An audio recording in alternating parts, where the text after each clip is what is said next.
Motor TV Romanya'dan selamlar sevgili arkadaşlar. Sonunda aksiyon kameramı buldum. Zaten şöyle söyleyebilirim. DJI Action 3'ü kullandıktan sonra Action 3 benim aksiyon kameram demiştim. Ama bazı sıkıntılardan dolayı onu iade etmek zorunda kalmıştık. Özellikle yüze fokuslamada sıkıntı yaşıyordu. Ama onun dışında böyle motosikletimle gezerken çektiğim görüntülerin kalitesinden çok memnun kalmıştım. Ama bu fokus problemi, dünyanın her tarafında da varmış bu fokus problemi. Dolayısıyla bu DJI'nin yapmış olduğu bir hataydı. Yani bir lens hatasıymış. Update'lerle falan da geçmedi. Biz de kameramızı iade etmiştik. Sonra arada yine bazı kamera denemelerim olmuştu. GoPro 11 mini denedim. Ondan da çok fazla memnun kalmadım. Onu da iade ettim. Ve bütün bu iadelerin sonucunda DJI Action 4 çıkınca hemen bir tane satın aldım. Şimdi bugün kanalımızda sizlerle ufak bir incelemesini yapacağız. Biraz teknik özelliklerine gireceğiz. Ve DJI Action 4 bir motosikletçinin aksiyon kamerası olabilir mi? Bunun hakkında biraz konuşacağız. Şimdi arkadaşlar kamera hakkında genel bir bilgi verecek olursak maksimum çözünürlük 4K çekebilen bir kamera bu. Şu yandaki tuşa basılı tuttuğumuz zaman kameramızı açıyoruz. Şöyle yukarı doğru kaydırırsanız arkadaşlar bakın 4K 120 kare hızına kadar çözünürlüğe ulaşabilen bir kamera. Teknik özellik olarak bu şekilde bahsedebiliriz. Ama burada tavsiye ettiği kare hızı 4K'da 50 kare hızında kameramız kendisi bu şekilde tavsiye ediyor. Bu şekilde çekimler yaptım. Gayet memnun kaldım bu çekimlerde.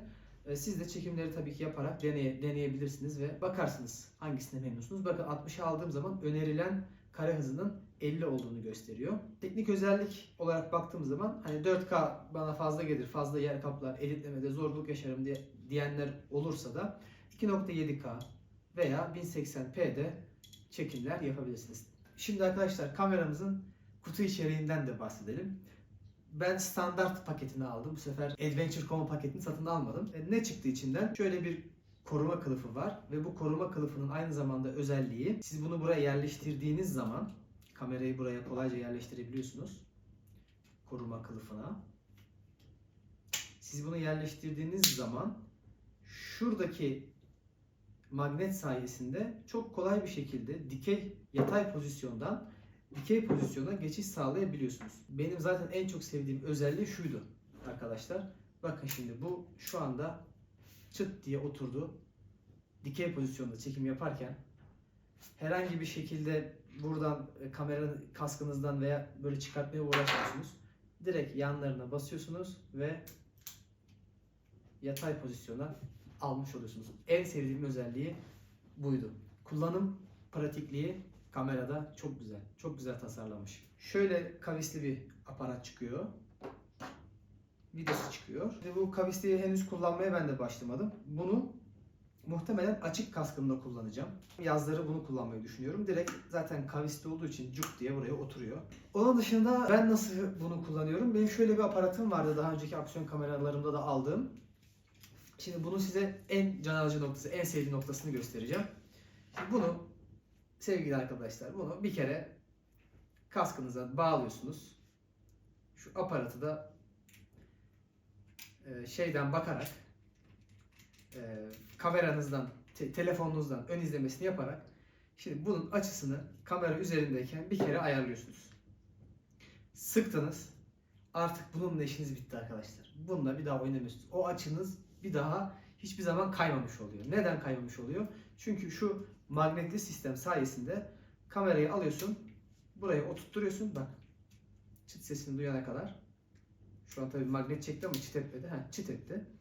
Şu anda şimdi bunu ayarladım. Güzelce de sıktım. Bu açım benim artık şu kaskımın çenemdeki açım artık benim hiç değişmiyor. Çıkartmak istediğim zaman basıyorum, yandaki magnetleri alıyorum. Takmak istediğim zaman takıyorum. Aksesuarların kullanılabilirliğini değerlendirirsem bende 10 üzerinden 10 puan alıyor. Kalite olarak verdiği hissiyata bakarsak gerçekten de zaten diyorsunuz DJI kalitesi burada kendisini konuşturuyor. Fiyat performans mı diye sorular geliyor yoksa gerçekten kaliteli bir ürün mü diye bana sorular geldi.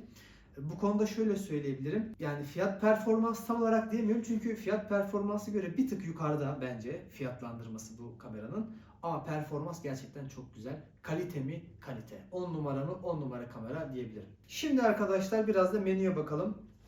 Bunu bir açalım. Şuraya basıp tuttuğunuz zaman açıyor. Şöyle de yapabilirsiniz. Direkt Reç tuşuna basıp kapalıyken kayda girip kayda çıkabilirsiniz. Onu da gösterelim ben. Basılı tutarak tekrar kapatıyoruz. Şimdi kapattık. Bakın direkt kayda gireceğim. Şu an hem kamerayı açtı hem kayda girdi. Kayıttan çıkacağım. Kayıttan çıktım ve 3 saniye içinde kapandı. Ben kapanmasını istemedim. Ayarları da, menüde gezinme kolaylığı vesaire, bunlara da bakacak olursak bunlar da çok pratik. Bakın şurada mesela hemen şuradan kaydırdığınız zaman, girdiğiniz zaman hemen pozlama ayarlarıyla oynayabiliyorsunuz burada. Bu beyaz ayarını buradan oynayabiliyorsunuz.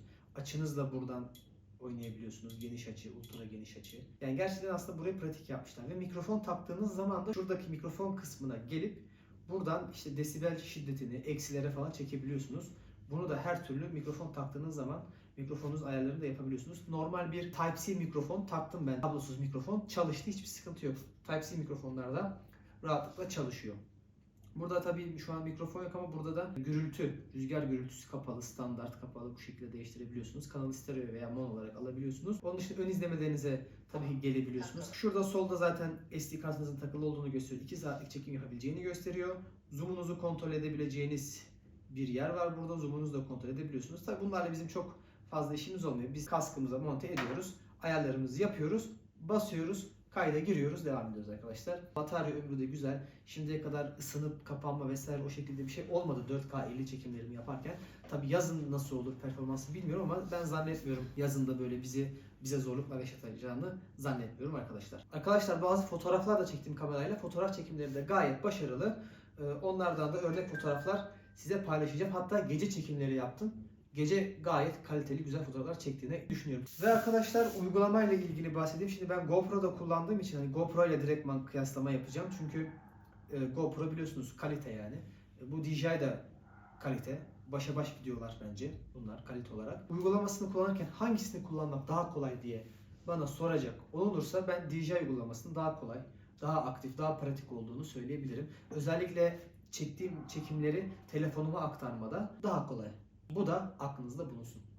Evet arkadaşlar kameranın genel olarak özelliklerine değinmeye çalıştım. Sizler de bu kamerayı eğer kullandıysanız yorumlarınızı beklerim. Veya almak istiyorsanız sorularınız varsa, benim değinmeyi unuttuğum yerler varsa onları da yorumlarda elimden geldiği kadar test ederek ya da bildiğim kadarıyla sizlere yardımcı olmaya çalışırım. Motor TV'yi izleyin arkadaşlar. Takipte kalın. Hoşça kalın.